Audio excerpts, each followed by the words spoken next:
Traveling the Vortex.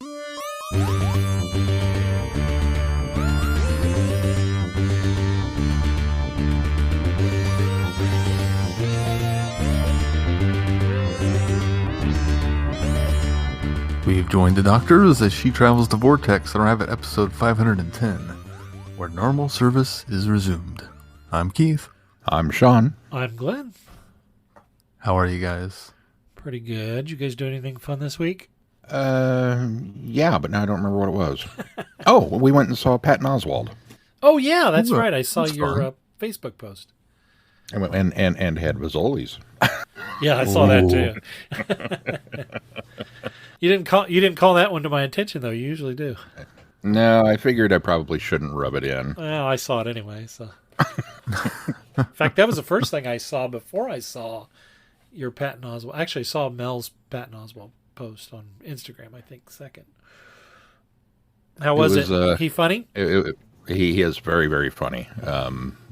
We had the opportunity and kind of pounced on it when they announced tickets, and hadn't really done anything like that as far as a comedy show, but had a lot of fun, and he told some great stories. And it was interesting that you could see that it was early on enough in the tour, as it were, that he was still trying material out.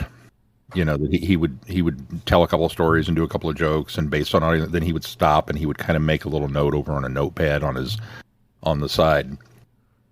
And at one point, he told an absolutely hysterical but horrific story, and then likened it to, "Wow, I just pitched the saddest Pixar movie ever." And then he started casting it. It went downhill so quickly, and then he kind of made a note like, "Yeah, the Pixar story is going in the next thing." You could just tell he was still fielding things out, but it was good. There was some much needed laughter that we hadn't had in a while. So good. Nice. I'm glad to hear that. What about you guys? Anything fun? Oh, we went to Emporia on Sunday and watched my daughter's choir concert for Emporia State had their winter concert for choir, and they did it at the United Methodist Church there, and the acoustics were terrific. They were so much. The funny thing about it is that the acoustics were better there than they were at the concert hall on campus that we went to for her first concert. So, really? Yeah. So and of course they had an additional choir because they have she's in a cappella choir, and then she's in chamber choir, and then there's they just call it chorus. I mean, it's chorale. They call it chorale, and it's pretty much anybody that wants to, you don't even have to try out. You just come and say, "I want to be in your choir," and you don't even have to be a student. So, and they're all really good. Even the choir that wasn't necessarily all made up of music majors sounded really good too. So, we enjoyed it. Nice. Glenn, you going to go join the choir next time? I don't think I want to drive back and forth between Emporia here to be in a choir. But you're so talented. Well, I'll join a choir here if I need. Keith, did you do anything? I don't think we did anything. Celebrated my dad's birthday. Oh, I saw that. You guys did at the park. You guys got a pretty good day for it. Yeah, it was nice on a Sunday. We went out and about, so the kids like getting out doing that. Everybody caught up on Hawkeye, or are you doing that this week, Sean?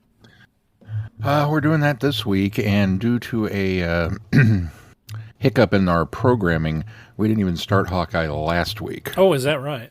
Yeah, so I'm still 3 episodes. Now you're 3 episodes. I'm still behind. So well, I'm still Looking enjoying forward it. to it. that. I'm still enjoying it. I think this episode. I think it gets better with each episode. To be honest with you. Yeah, I think so too. And it started out great. So I guess we did watch Muppets Letters to Santa. I saw that's on Disney Plus now. I don't think I'd seen that one before. It's cute. It's all right. Not as good as a lot of the other ones. No. There's certainly some better ones. The kids weren't interested at all, so it was mostly just me watching it. I wish they'd put Muppet Family Christmas on there. Yeah, me too. Yeah, me 3. And I want Glenn to know that I blame him because he introduced me to Muppet Family Christmas, and it's the greatest thing in the history of ever. And anytime a Muppet Christmas special comes on anywhere, I get so excited and start watching it and then realize it's not Muppet Family Christmas. And I get despondent because I can't find it anywhere. And it's tearing me up. I think that one's probably problematic because it's got now Licensing three problems. different licenses in it, because the Muppets are with Disney, the Sesame Street's with Warner Brothers, and the Fraggles are with Apple, I believe, Apple TV. Yeah, I think that's right. I think that's where the reboot's coming from. We did watch that too, so. Well, there's that. Yeah. All but right. your kids were Telling much me more interested in that one. We will never get another release on that, huh? No, not unless some stars align and planets come into formation. I doubt it. Hold on to your DVD copies, That's kids. right. Your VHS copies. I did learn that there is I need to see if I can run it down. They did what's called the Restored Edition. Have you guys seen that? It's got a couple extra songs on it. It's got Fozzie doing a song with the Snowman. And then the sing-along medley at the end is actually extended and has 2 additional songs in that. So, Oh, wow. yeah. So I was listening to a podcast called Moving Right Along, and they're watching it, and I was jealous. And the only reason, what first keyed me into that was I had downloaded a audio files that were songs from it, and one of those songs is on there, and I went, wait a minute, this isn't in the show. And then serendipity, I was right after that listening to the podcast, and they said that it was, and the restored edition is all of the commercial releases cut those. The restored edition added them back in, but unfortunately, when it gets to that piece in the show, they say the picture quality goes down because the print, what they used to restore, the print wasn't as good as what they had commercially. So That makes sense. it's just too bad. But I'd still like to see it complete. Yeah. I wonder did those get cut? Obviously, they aired at some points. Well, I think they aired. Were those just deleted scenes that got added somehow somewhere? No, I think they aired originally in the special, but were cut for VHS syndication. and DVD. Yeah. Not sure why you would cut things for your media you're selling, but Well, if it went to syndication, then they had to cut it down shorter to meet the commercial time. well, I don't know. Sometimes that version wounds up on the DVD instead of the actual normal I version. don't imagine it got syndicated because it debuted in '87 on ABC, and it aired for 2 more years after that on NBC, and then I think it went to VHS for a version, and then it went to Nick at Night, I believe, for 1 or 2 seasons, and then I think it was released again on VHS and then on DVD. So.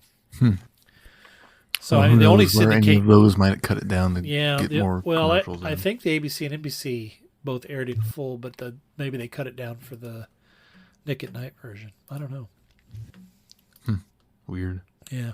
They all say, who is Doctor Who? Do you collect Doctor Who? Do you have Doctor Who items and you don't know you collect Doctor Who? For all things in the Doctor Who collecting world, tune in to the Doctor Who Collectors Podcast, a Direction Point Network podcast. I am Larry Van Rosbergen, your host, and I have been collecting Doctor Who for 40 years. With popular features like collection protection and the most outrageous offer, we have a lot of fun. Available anywhere you get your podcasts. You're listening to Traveling the Vortex, a Direction Point Network podcast.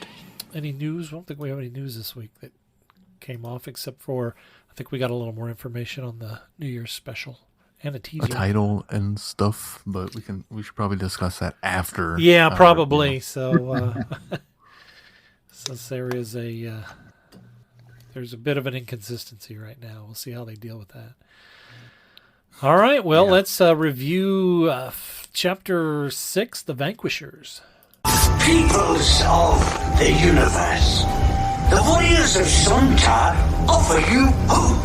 I am the head of human resistance against Sontaran occupation. And now we will ensure that the Flux takes apart your entire universe. We have everything we need. You try and kill me right now. You have no escape. In the final epic chapter in the story of the Flux, all hope is lost. The forces of darkness are in control. It's up to Doctor Who to save the universe. It actually says Doctor Who.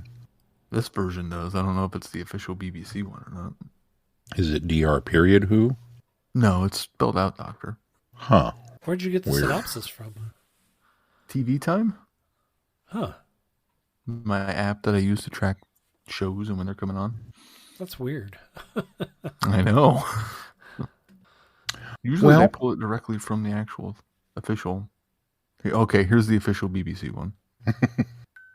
In the final epic chapter in the story of the Flux, all hope is lost. The forces of darkness are in control.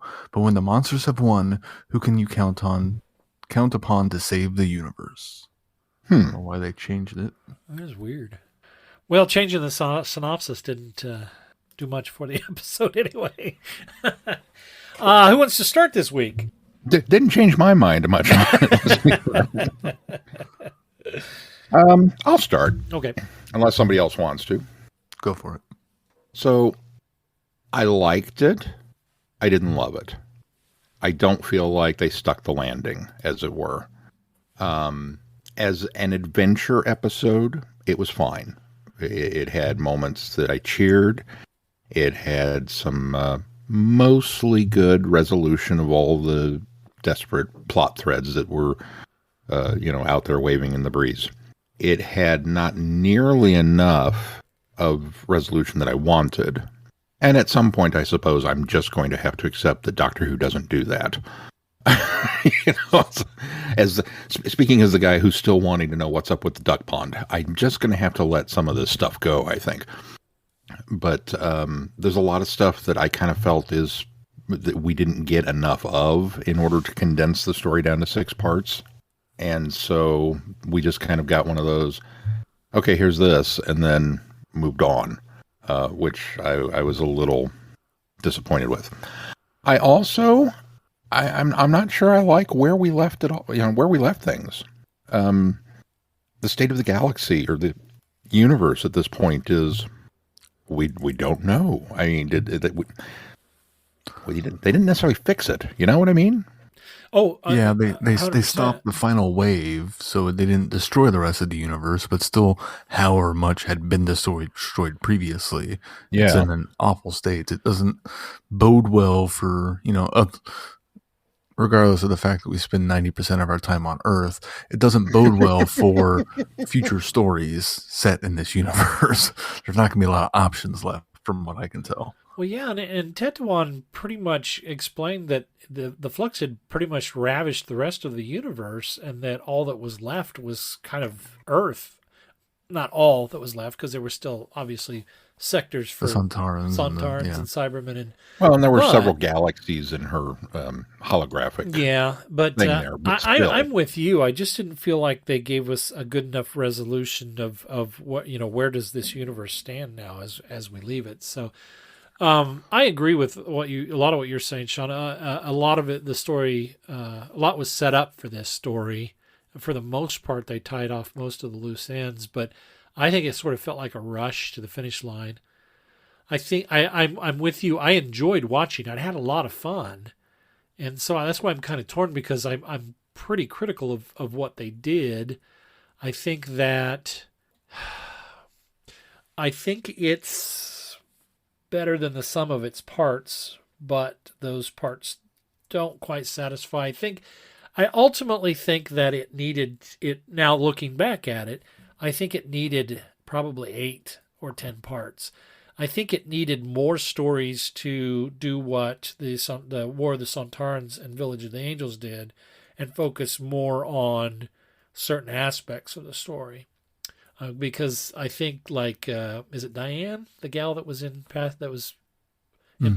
We didn't get near enough of that story, And by the end, it sort of, they were obviously skipping ahead a little bit, but by the end, it was merely just a setup for a way to where to stash the Flux, and which I thought was clever. I thought I kind of didn't see that coming.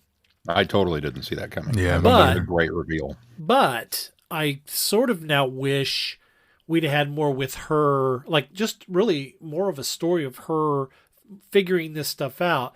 By the time Vendor finds her, is in there and locates her, she talks about all these different things that she's experienced, but she doesn't look like she'd been there more than a day.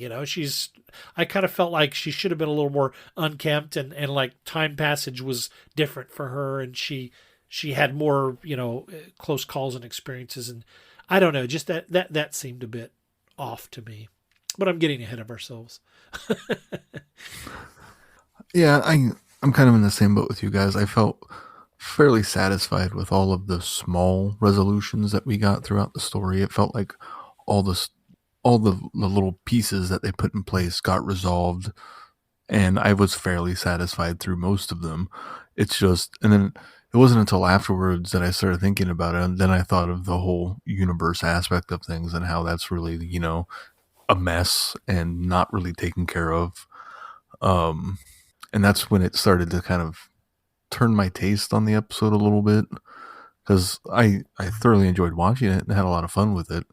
My other complaint with it would be the Grand Serpent felt unnecessary. Yeah, absolutely. As nice as it was to have Kate Stewart back, you could have cut that, because all he did was help the Sontarans, and the Sontarans didn't really need that help. Right. They could have they did it earlier. Why just not have them had done it on their own again? Well, in turn, Kate is very underutilized. In fact, there's times where I kept thinking, well, what's Kate going to do in this? I mean, she's been standing in the background all the time, and that was a bit disappointing. It almost felt like it was one of the cuts for COVID, kind of like the Diane story and the Joseph Williamson, really, where it was going to be originally 10 episodes and they had to cut it down because of the COVID stuff, and those were on the chopping block. Yeah.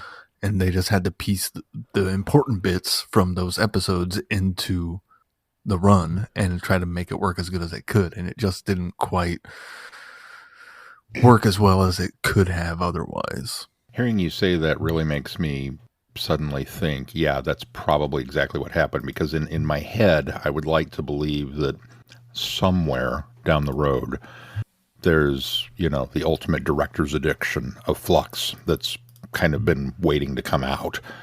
And then it'll add 45 minutes of unaired footage, and we'll go, oh man, and it'll be so exciting. And knowing that it's COVID related, obviously they didn't even bother shooting it. It was just stuff that we can't do this the way that we want to do it. But that really nails it, because we didn't get enough with Diane in Passenger to really warrant her being there.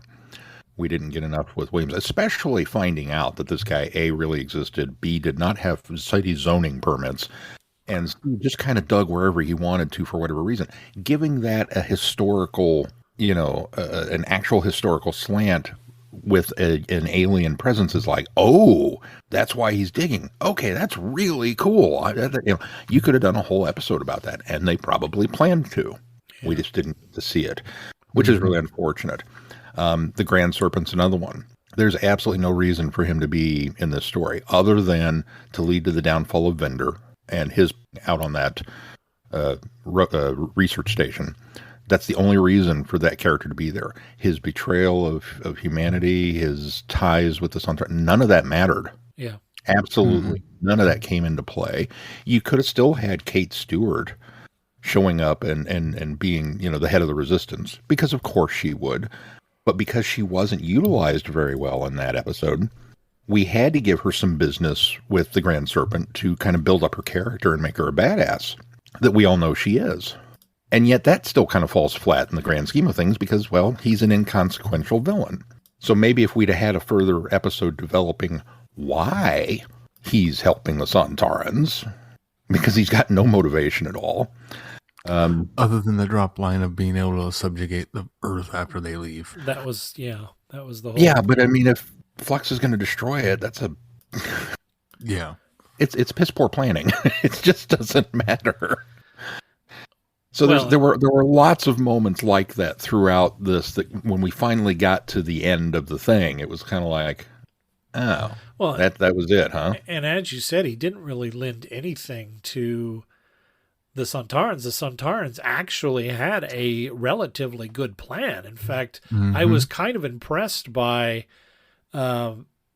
that idea of, starting the episode where they're asking the Daleks and Cybermen to come and create this, one big force. I did sort of think something was up there, but then, at the end, the whole plan was to feed them to the Flux, and then they would, stand as ultimate conquest. I thought that was really a neat thing, and they kind of did all that on their own. They didn't really even need the Grand Serpent at that point. It just, it was a completely unneeded character in the whole scheme of things that could have been cut.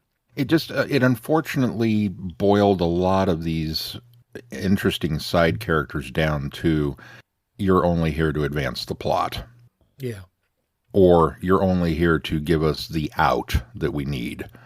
The fact that all of these doors lead to anywhere and conveniently take us back to, oh, here's the TARDIS, here's the this, here's the that. We can put everything back the way it was because of this being broken. Okay, that's a cool tie-in, but I would have liked more of it to tie in instead of just, oh yeah, here's your out.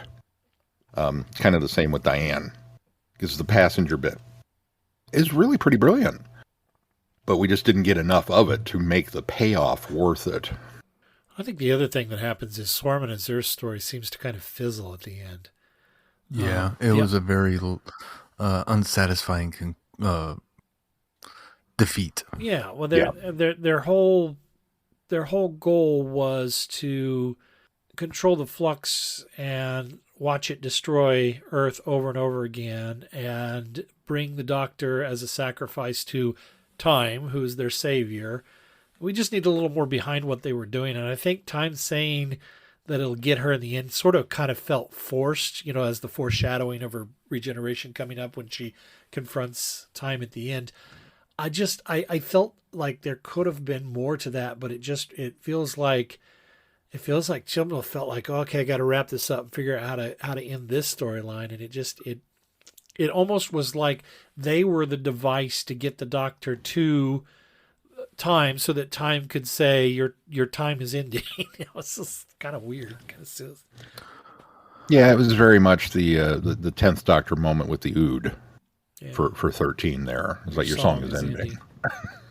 But didn't Time also say no regenerations, just death is coming for you? So it's not even like he's saying, hey, you're gonna, foreshadowing the regeneration. It seems like it's foreshadowing something a lot more serious than that. Yeah, he sure did. And I wonder if that's, again, all of the problems, well, I can't say all of the problems, but a large number of these problems, I kind of still can't help but feel that, well, we have a little bit left in the tank. So maybe we will see some more mileage off of that. You know what I mean? Well, I think off of that in particular, I think we will. I think that was a setup for the next 3 stories so that Chib could take that direction. I thought it was interesting. What's ironic is, what's ironic is just 1 or 2 weeks ago I was praising the empty child or the timeless child and the fact that we don't have to worry about regeneration stuff anymore, and now we have this. Come on, Chibnall. Work with me here. Sorry, Glenn, go ahead. No, that's okay. Speaking of the timeless child element, her dropping the fob watch and choosing not to restore the memories, I thought that was kind of weird because I think in her motivations of giving up the fob watch to save the universe, while that made sense, but now you've got it in your hand and there's no sacrifice, what other than to keep her background a mystery from the viewers, what was the point of dropping the fob watch into the bowels of the TARDIS and keeping the secret from herself? I'm not entirely sure what her motivation at that point to decide not to open that fob watch was.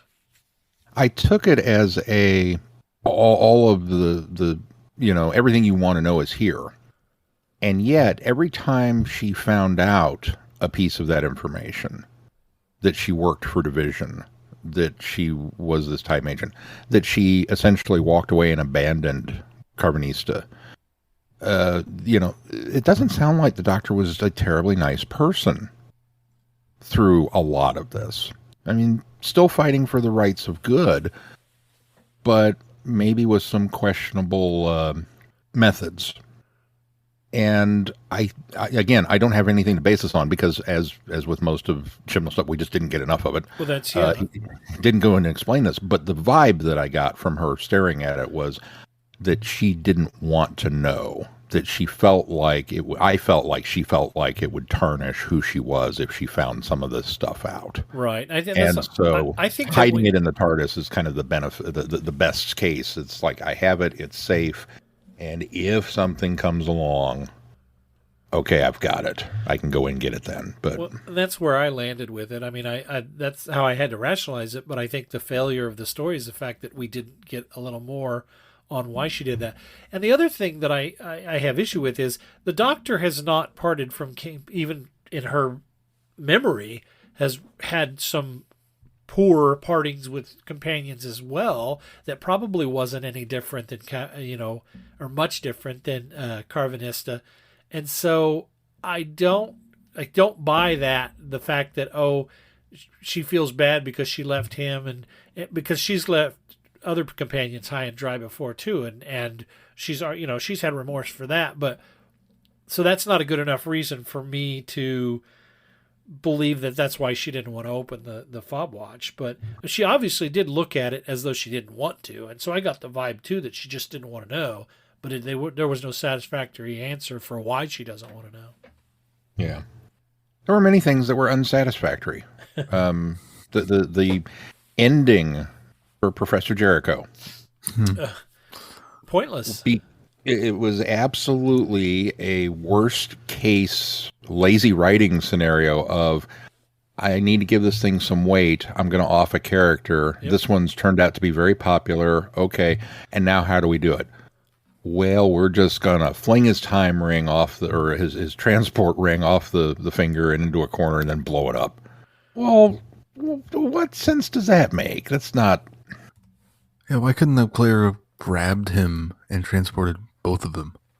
Well, maybe those particular time rings can only carry one person, but I mean, it wasn't a noble sacrifice. Had it been her ring that malfunctioned, right? And he ended up giving he didn't even have to lose it. He didn't even have to lose it. It could have just gone bzz and shorted out. Yeah.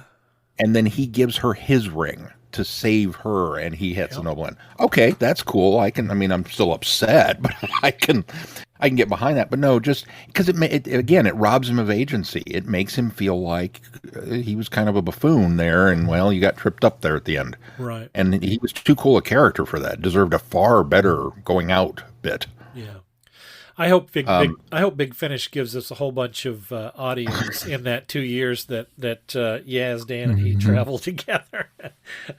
Yeah, more of him. Overall, the whole thing felt like Attack of the Clones. Yeah, a little bit. I'm an apologist for a lot of the prequel stuff for when it comes to Star Wars, and in particular Attack of the Clones. There's this thing in fandom now where they really dog on this movie. And, put it down as like the worst one ever. And no, it's light years ahead of Rise of Skywalker, and I don't think it's as bad as most of Phantom Menace. But it does have some problems. And one of the problems is there's a lot of stuff that's set up in Attack of the Clones that is then abandoned.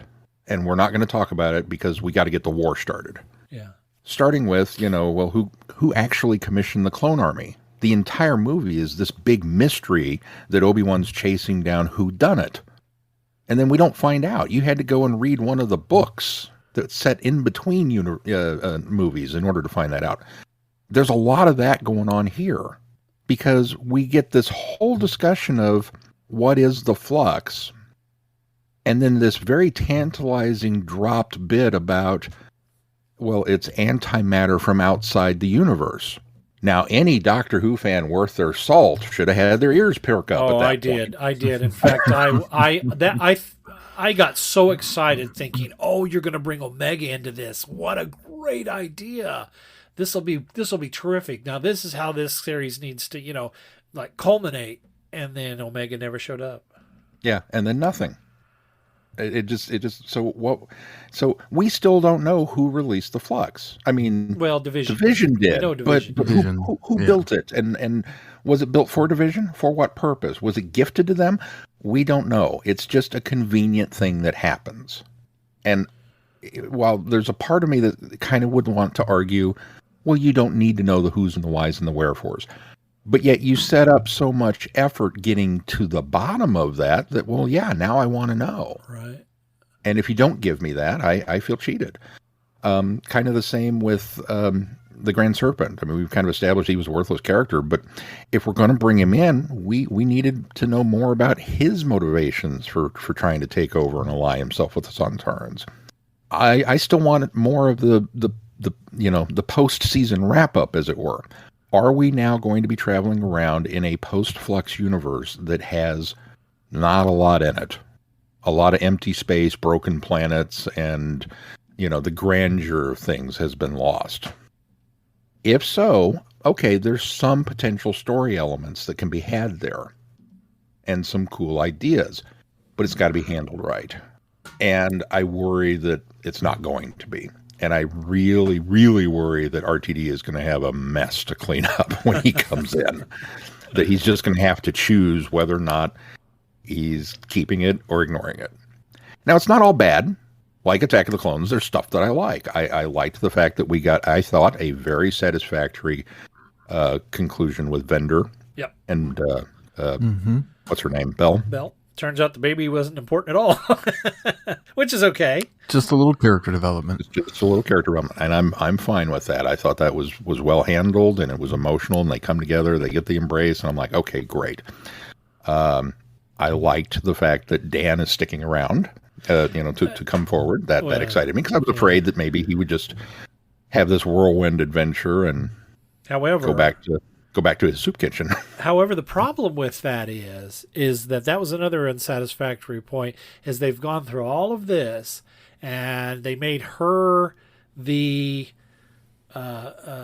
motivation for Dan, and she's dogging on him still for being late. And then when he asks her out again, she still says no. It almost feels like they did that so that Dan didn't have any ties and could go off and explore, adventure some more. But that was completely unnecessary as well, because you'd already kind of set it up that way. She was kind of pointless through this whole thing, other than having a reason for us to understand a little more of what that, passenger was, this vessel, and give the Doctor the idea of how to get rid of the Flux. But just having her turn him down again at the end, it was heartbreaking. I thought, it's not his fault. He didn't know that she, was going to get that was, I'm glad Dan got to go off with the Doctor, but her as a character, I don't give a care anymore. I liked the fact that Claire got to, resume her life. Yeah. And that we got to bring her back and she got right. to do something. Yeah. Yes. So that was cool. I like the fact that the Daleks and the Cybermen are both dumb and fell for this ruse. Sorry, guys, but no, it's all right. I almost feel like I need to be Team Sontaran just to balance the two of you out. And so there was very much a part of me that was just cheering during that reveal that this is a big move for them. It's kind of like, yeah. And I loved his speech. We're going to talk to everybody except the Routons. You can burn in hell. That was funny. So that was good. And there was what was the I had it and I lost it. I like the idea. The comedy of the chocolate? No. I didn't care much for that scene. I didn't either. I thought Really? I thought it was a weak attempt at trying to inject some humor into it. Yep. And I think that, I mean, it makes sense that we have this rogue Sontaran that's addicted to chocolate, but it just it was almost played for laughs, and it kind of undersold the Sontarans a little bit. I mean, if you're gonna make them goofy, make them goofy and make the whole race of them. But when you've got them finally coming up with a really good idea and showing that they truly are, masters of command and conquer, and then you've got this one Rutan that we're gonna, have some fun with. That kind of ruined it for me. It was forced. Yeah. And now, don't get me wrong. Yes, I did laugh once. Oh, I did too, but it was that's also because of Dan Starkey's delivery, though. Yeah, it became uncomfortable delivery. Yeah. Or an uncomfortable humor versus a genuinely funny moment. Right. And I don't know, maybe they felt like, well, we haven't had anything to laugh at for a while, so we have to go back to the potato heads for humor. Oh, bring Dan Starkey back and let him do some stuff. And it's kind of like, poor Dan. Except they did He played 3 different Sontarans. I mean, he had 2 at least that were competent. Well, it's just, but the thing one is, of which was executed for incompetence. Right, but that's just it. Every time we had a Dan Starkey played, not every time, but most of the time we had a Dan Starkey played, it was like they were trying to channel Strax, and I think that was unnecessary. And there was enough humor with, I thought, one of the shiny moments is I loved the idea of the Doctor split across 3 areas.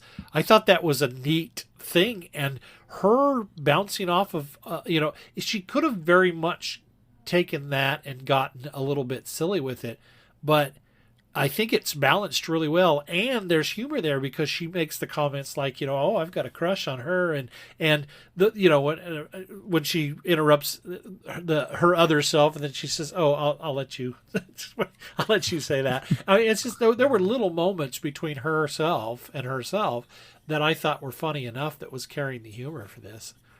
The multi-doctor aspect of it is probably the highlight of the entire story for me. Just every single bit of it was just so much fun to watch. Yeah. And see her bounce off of herself it was well written and well acted, just overall.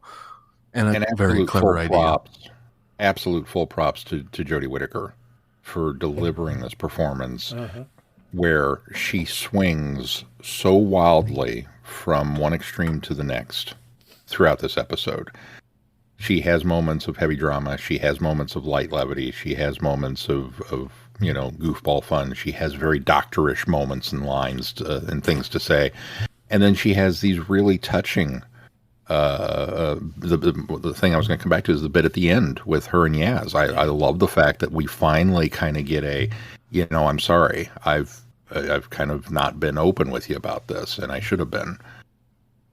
Again, based on her experience with Carvanista, which I think is what probably planted the seed for my believing this is why she didn't want to open the watch.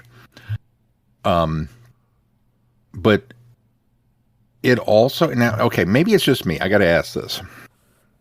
We've had multi-doctor stories before, and the ego of the Doctor always kind of gets in the way of working with the Doctor.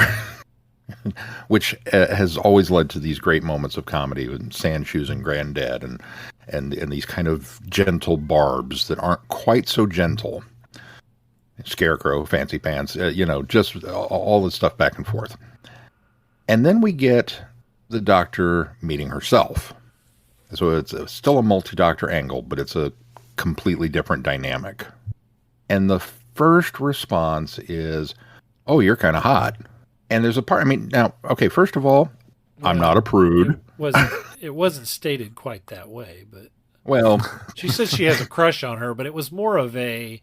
For me, it was more of a because of brilliant is she? of her intellect, and not necessarily because she was hot. I just, I'm not a prude. I have zero problem with that. And if it were me, I'd probably have a crush on me. I'm hot. I can admit that.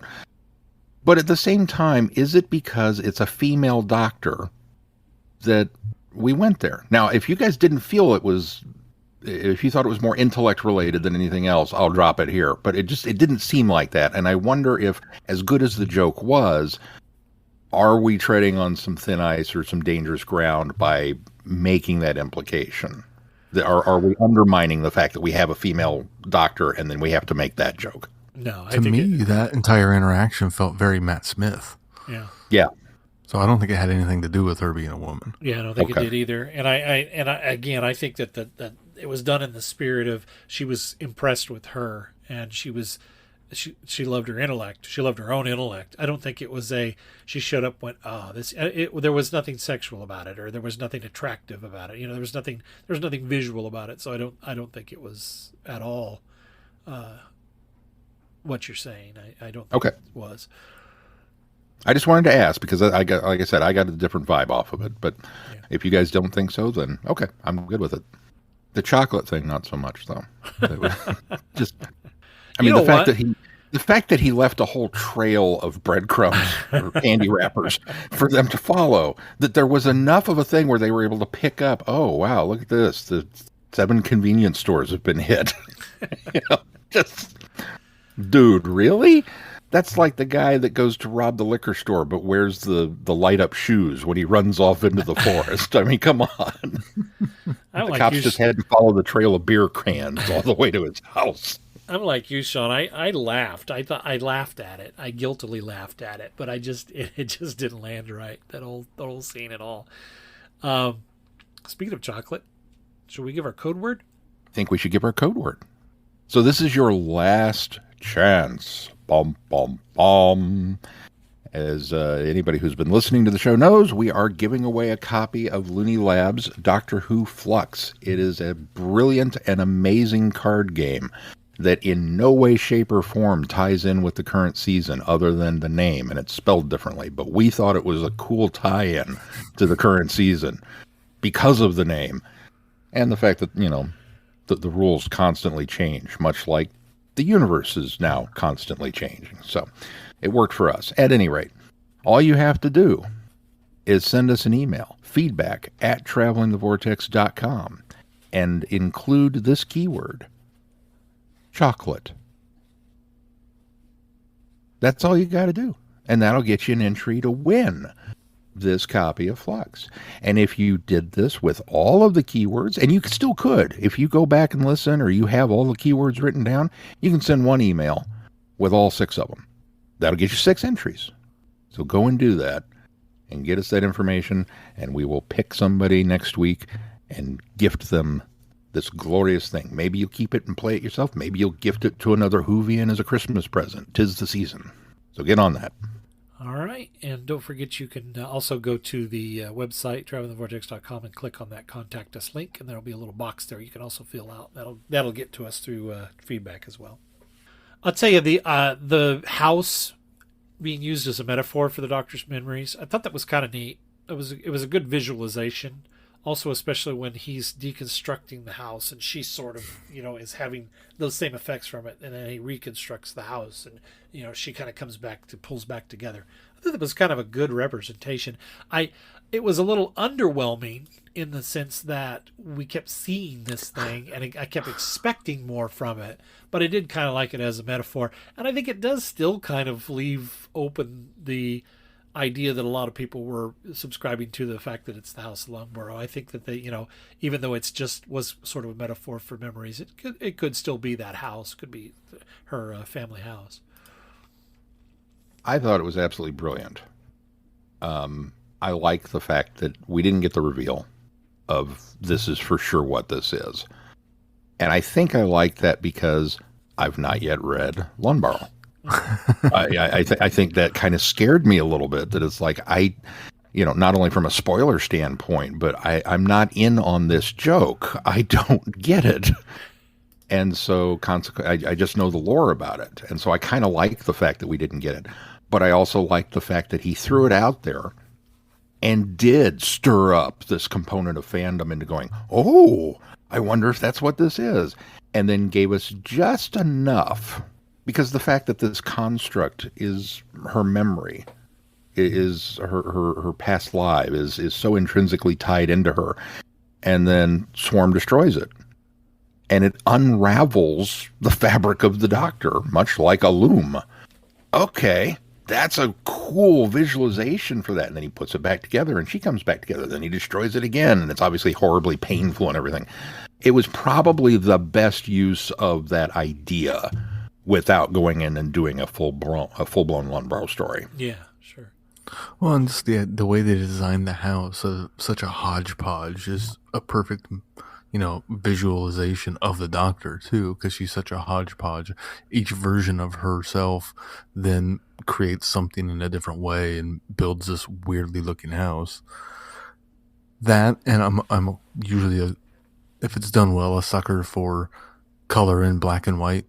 So the fact that everything was in black and white, but the two Ravengers, I thought looked really cool. Yeah. Yeah. Some great photography, and this was shot really well.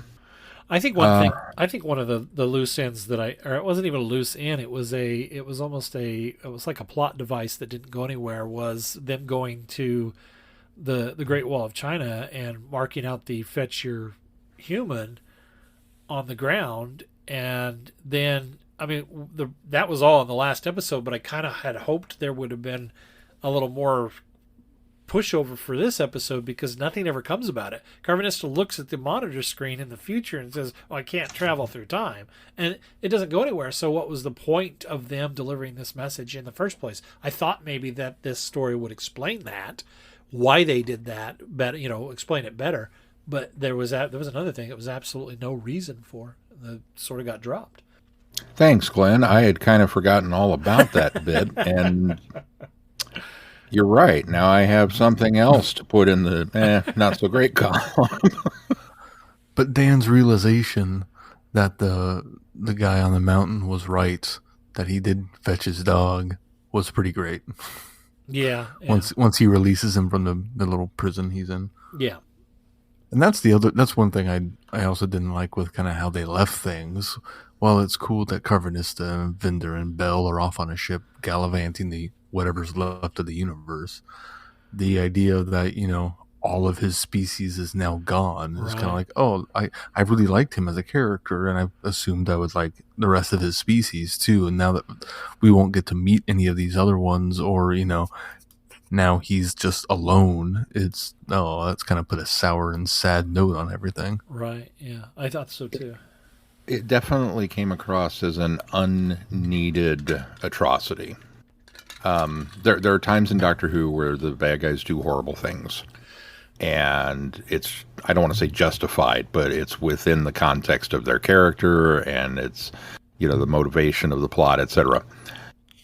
And that one really, it felt over the top, because the Sontarans have just come off of this funny chocolate business, and we're making them kind of goofy, even though they are ruthless. They can't shoot straight. For a clone warrior race, they have worse shots than stormtroopers. But to know that they did that, and that there's now a whole bunch of Lupari bodies floating around in the vacuum of space. And, let's be honest, it's not quite such a thinly veiled metaphor for man's best friend. We're talking dogs. Yep. Any bad thing that happens to a dog, my hackles go up. I'm reminded of what's the old Western, Shane, where you can show Shane to a group of people, and he'll go out there and kill person after person after person. People go down left, right, and center in this movie, and the audience doesn't mutter a word. But you threaten the dog, and everybody gets all up in arms. It kind of felt like that. It was just oh, really? You went there? So now we've got the emotional baggage, and yeah, it does lead to a satisfactory moment at the end when he threatens, "I'm going to kill every last Sontaran," and they do, because they get caught up in the flux. So yeah, that's kind of satisfying, but not to the extent of what came before. It wasn't needed. Actually, I think it would have worked better had they not had that moment of comedy with the chocolate. I think that it wouldn't have felt so unbalanced, but I think at that point it sort of unbalances the story and the levity and the brevity there, because it was way too much after doing some of that silliness. I completely agree. Yeah. It also suffers a bit from the unevenness of too many companions. Because we've really got a full TARDIS by the end of this thing. Yeah. And then we're going to give you another Doctor on top of that. And they're figuring things out and then going, oh, right, I should explain this. Okay, so you go do something. And you go do something else. And you two, we're going to put you in mortal danger and plug your brains into this psionic whatever it is thing on the Sontaran ship after you get captured. We're going to hope that they leave you alive long enough to do this. And it's going to be excruciatingly painful while they sift through all this psychic stuff. But we need the information, and then we'll beam you out at the last minute. Wow. That's kind of harsh, Doc. I mean, okay. Just, Time Lords are telepathic. Couldn't you put one of you in the chair? Just a thought, just an idea. I'm still salty about the loss of Jericho, obviously. That's where I'm coming from. But it just... There was a lot crammed in there and a lot of standing around going, what is she talking about, until they gave them something to do. And frequently there wasn't much for them to do. It was go and take care of this one thing because, well, that's really all we had room for in the story. I like how later on Yaz calls the Doctor out of like, okay, now explain it like we don't know what you're talking about. Yaz continues to shine. I really liked for what they gave. She finally gets a chance to shine. Yeah.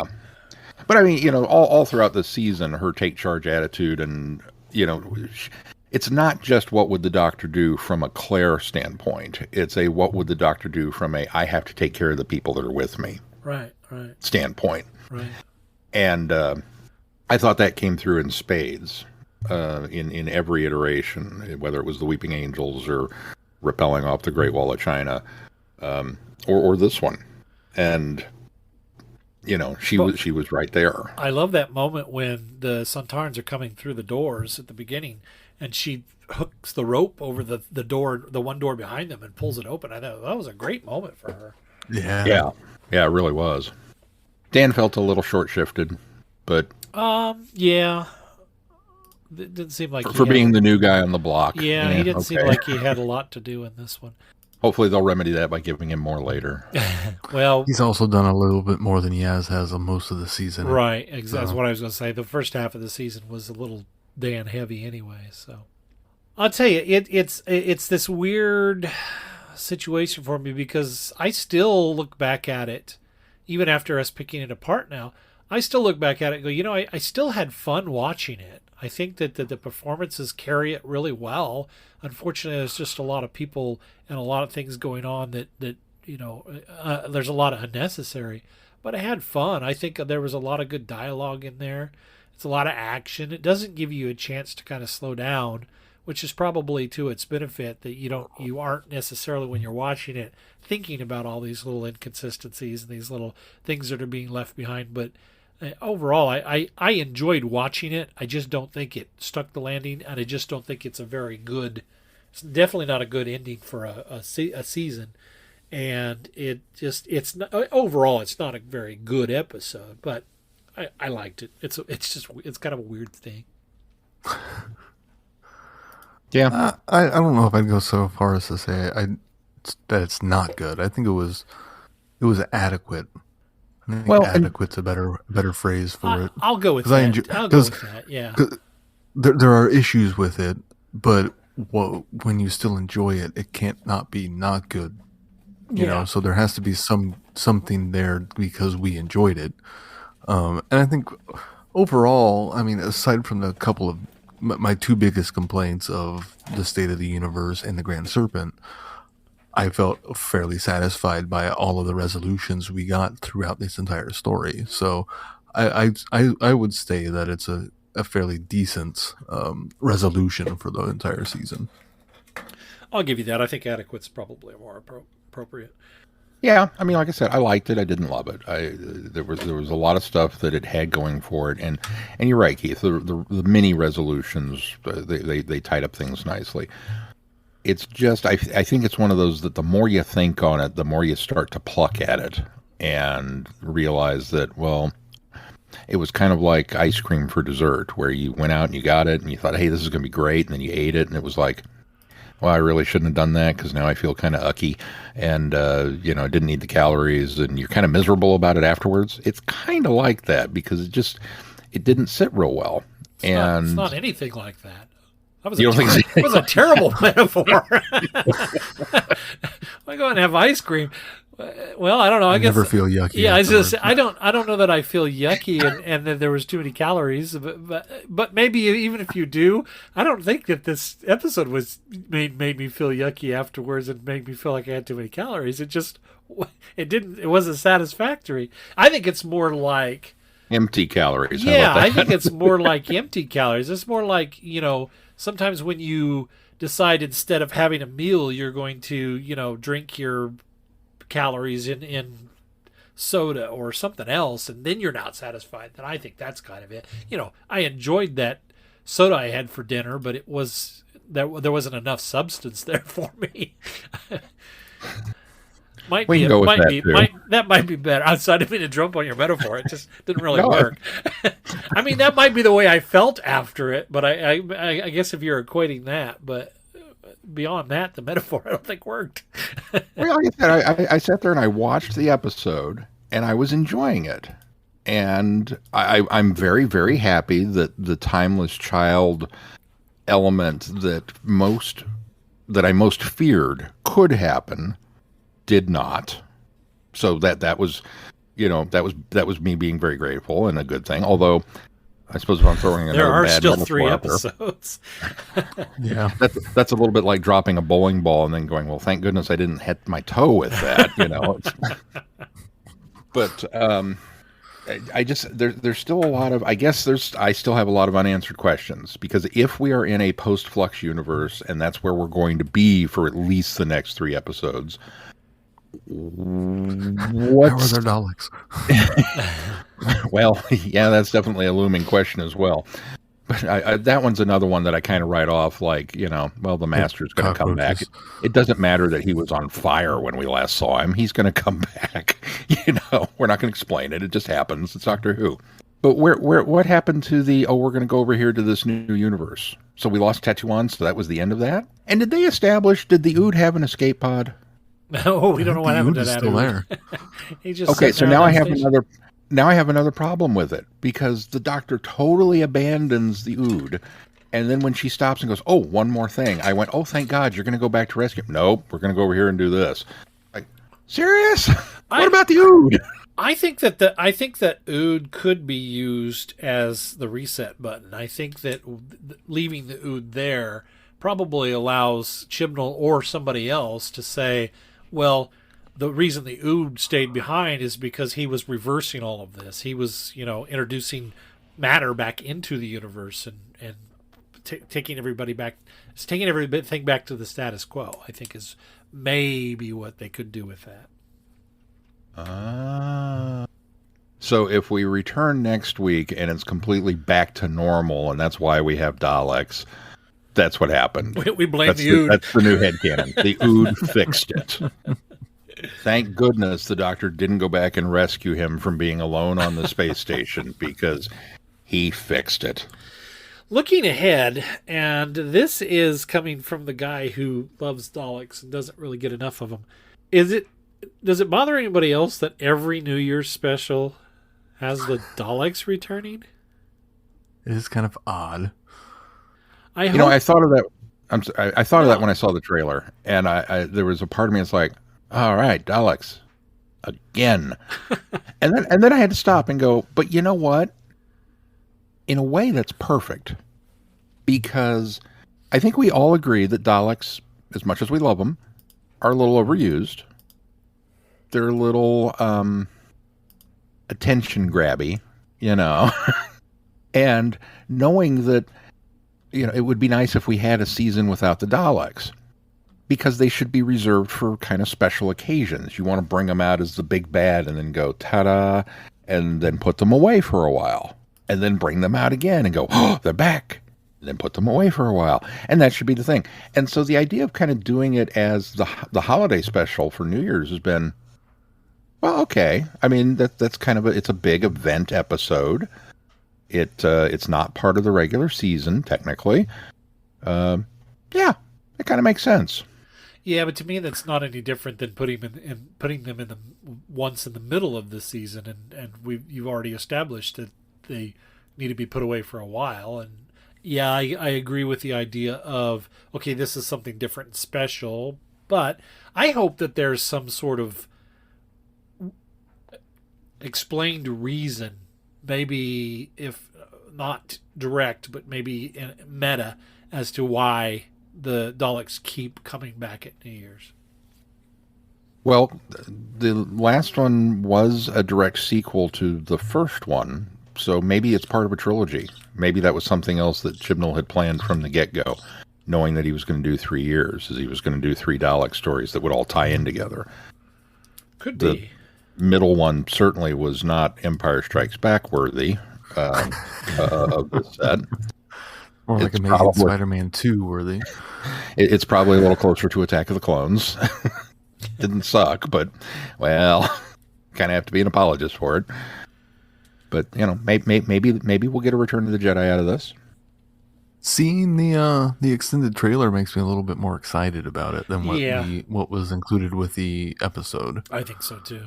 The fact that it's kind of a Groundhog Day time loop thing, I think that's a kind of a cool idea that hasn't been done in at least a while, and including Daleks in that, I think is kind of a cool way to have them involved, but have it be something different, you know, because at least it's not going to be the same thing as last year. Right.